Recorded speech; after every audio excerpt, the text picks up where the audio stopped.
Now, the next story I want to kind of talk to about is somewhat controversial, which we don't shy away from here on Ain't No Half Steppin' with Marcus J. with Big Ruben and Carlton Banks. Baptist leader criticizes Obama black pastor's involvement in the Trayvon Martin case. Now, I do want to read a portion of this article that I found here on the Huffington Post so that we can kind of have a full picture of what we're talking about. But the head of the Southern Baptist Convention's public policy arm condemns the response of many black leaders to the Trayvon Martin case as shameful. Some black pastors within the nation's largest Protestant denomination say Richard Land, which is the man who had these comments, are setting back an effort to broaden the faith's appeal beyond its traditional white Southern base. Land says he stands by his assertion that President Obama poured gasoline on a racist fire when he addressed Martin's slaying, and that Obama, Reverend Jackson, Jesse Jackson, and Reverend Al Sharpton have used the case to, quote, try to get up the black vote for African-American president who is in deep, deep, deep trouble for re-election. Now, I'm going to leave it there, depending on where we go in the conversation. I may or may not read more of his comments, but I'm going to leave it there for right now. Generally, I go to my my partners first. Yeah, your cohort. Yeah, my partner. Call us what we are. My cohorts, my co-conspirators, my partners in crime. Well, first of all, this is a organization that has been trying to distance itself from having racist tendencies by purposely reaching out to the black community for participation. And I think that he, again, similar to how the author of the article has pointed out, that he's definitely stepped in it by saying that, in my opinion, by saying that the president should be shameful, Reverend Jackson and Reverend Sharpton should be shameful for their comments and their participation in the media with regards to making this Trayvon Martin case a national case. And to suggest that Reverend Jackson and Reverend Sharpton got involved in the Trayvon Martin case specifically to drum up support for a black president who's in deep, deep, deep trouble strikes me as a veiled racist comment from a person who's either overtly racist and wants you to know it, or is subliminally racist and has no clue. One way or the other, there is definitely, in my opinion, some very severe issues with regards to these comments. To think that a man shooting an unarmed black teenager in a case that got no national coverage for weeks, no arrests for weeks, and because national civil rights leaders got involved with the sole purpose of getting justice, not to put this man in jail, but to have him arrested so that he can be tried in front of a jury of his peers, this man sees that as an effort to strum up support for the black president who is, quote, in deep, deep, deep trouble. To me, is an asinine statement that is steeped in ignorance and drenched in veiled racism. Big Rube, what you got to say about that? I agree with you on a couple points. What this dude said, unfortunately, fortunately, is not completely true. It's not completely true. However, I'm going to go back to my statement that I made a month and a half ago when we spoke of President Obama making a statement about the Trayvon Martin case itself. I understand the president making remarks, and who am I to say he cannot? However, these are the reasons why that remark should not have been made in the public. Whether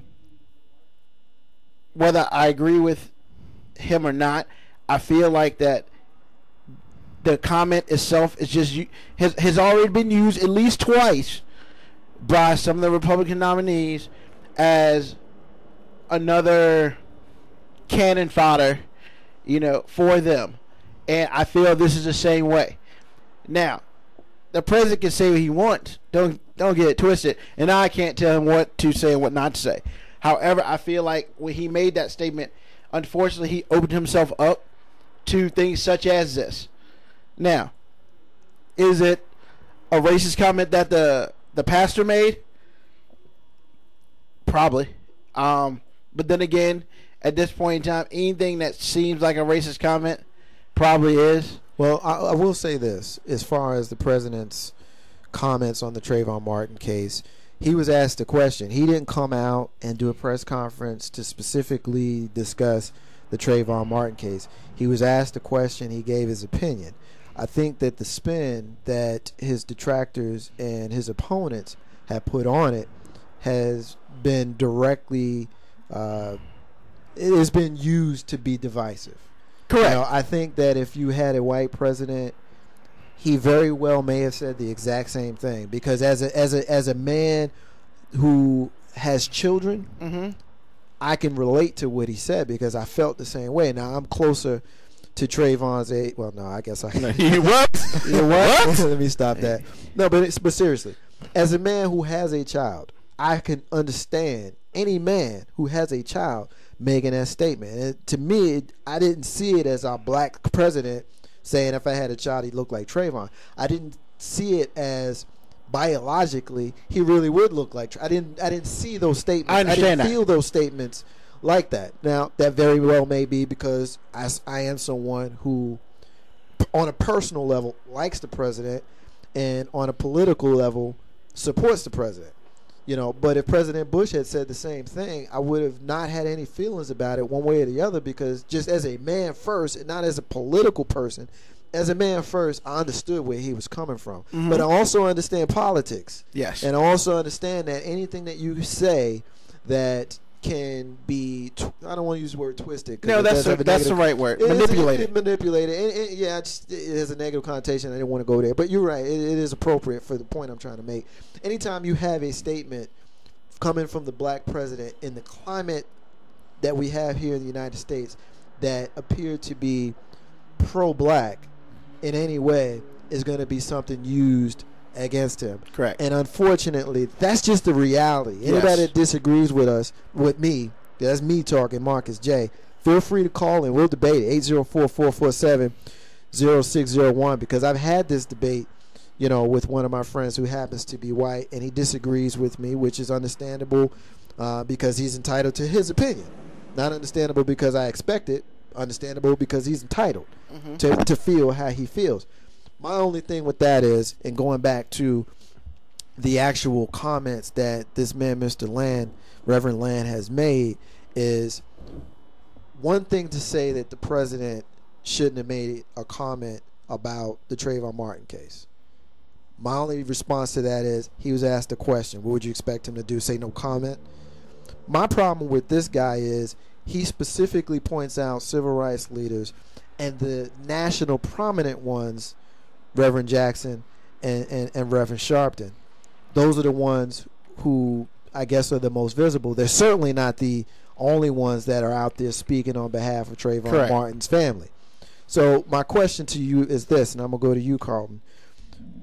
What are your thoughts on this man specifically saying that Reverend Jackson and Reverend Sharpton's participation in the media coverage of the Trayvon Martin case are to drum up support for a president who's in a black president, because this is what he said, not what I said, a black president who's in deep trouble?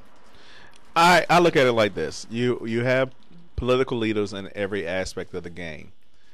Each leader has supporters. He is just sour grapes. I think that there is a very good chance that Obama does win a second term, and he doesn't want to see that. I take his responses, I take it with a grain of salt.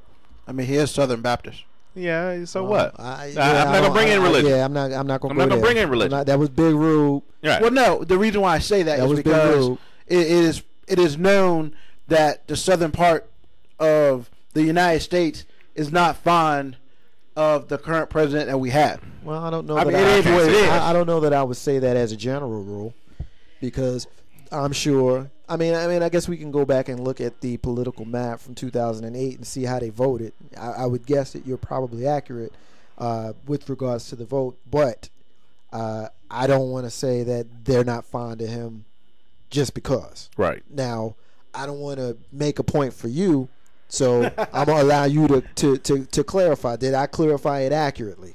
I mean, yeah, I'm not saying that all Southern Baptists are racist or anything like that. I'm not saying that. What I'm saying, however, is that in that part of the country, let's just say that Obama's political President Obama's political spectrum is not very wide down there. Okay. I will say that. Okay. And I think that's fair. Let me say this. Even though President Obama came out saying, you know, Trayvon would look like his son or vice versa, or whatever, I should say. Even Clinton said something was wrong with that law. President Clinton, former President Clinton, said something was wrong with that law and needs to be looked at. Yeah, and former Governor Jeb Bush said the same thing. Right. And I can't think of the congressman who wrote the law, but he also said the same thing. Well, and once again, I understand that. But I'm saying, I think, and don't get me wrong, I don't have children. I understand you gentlemen have children, and I understand that what he said you felt was appropriate. However, in a situation like our president is in, it's not appropriate. I mean, I'm not saying he shouldn't have said anything. Now, if he would have said, you know, my heart and prayers go out to that family, yada, yada, yada, the political speak, I'm cool with that. I feel like what he said was fine. However, the problem with that is, in the political climate that we live in, you have to watch what you say. So basically, because it can be used against you. So you just feel like he went too far saying what he said? I think he stepped over the line a little bit. I think when he made it personal, he opened himself up. Okay. I mean, that's fair.